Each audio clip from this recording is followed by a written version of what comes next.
இடரினும் தளரினும் எனதொரு நோய் தொடரினும் அப்படின்னு ஒரு பாட்டு பதிகம் பண்ணார். இதுவோ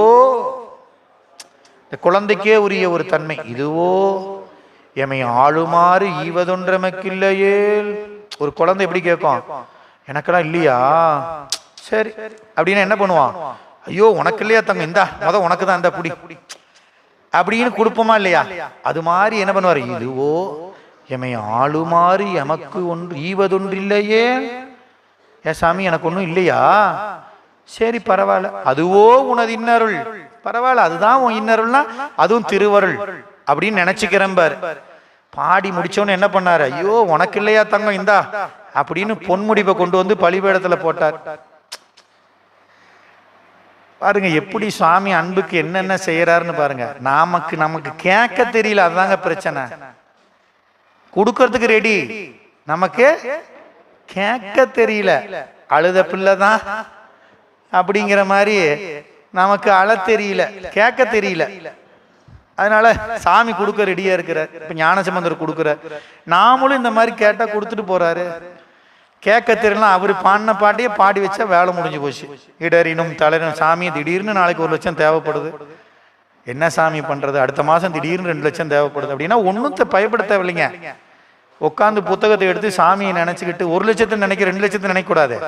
சாமியை நினைச்சுக்கிட்டு இந்த பதிகத்தை பாடினீங்கன்னா உங்களுக்கு என்ன தேவையோ எப்ப தேவையோ அதை எப்படியாவது கொண்டு வந்து சாமியை கொடுத்துடுவாருங்க.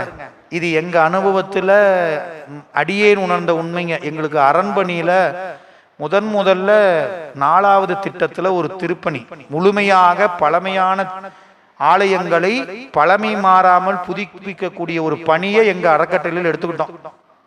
ஏதோ ஆர்வ கோளாறுல எங்களுக்கு கொடுங்க ஐயானா சரின்னு கொடுத்துட்டார் ஐயா, எடுத்துக்கிட்டோம். கையில ஒரு பைசா கிடையாது. ஐயா நீங்களே எங்களுக்கு சாமிகிட்ட விண்ணப்ப வச்சு கொடுங்கன்னு அந்த கோயிலுக்கு போய் செதஞ்சு போன கோயிலில் உட்காந்து நம்ம ஐயா பாடுறார், பதிகம் பாடி கொடுக்குறார். இடரினும் தளரினும் பதிகம் பாடி இந்த பதிகத்தை பாடுங்கன்னு சொல்லிட்டு போனார். இந்த பதிகத்தை பாடி பாடி பாடி பாடி 44 லட்சம் கொடுத்துட்டோம் கோயிலுக்கு. வேலை முடிய போகுது, நான் 6 லட்சம் 7 லட்சம் கொடுக்கணும். எங்கிருந்து வந்தது, எப்ப ஸ்தபதி கேட்கிறாரோ அப்ப பணம் அனுப்புறோம். எங்கிருந்து வந்துச்சு தெரியல.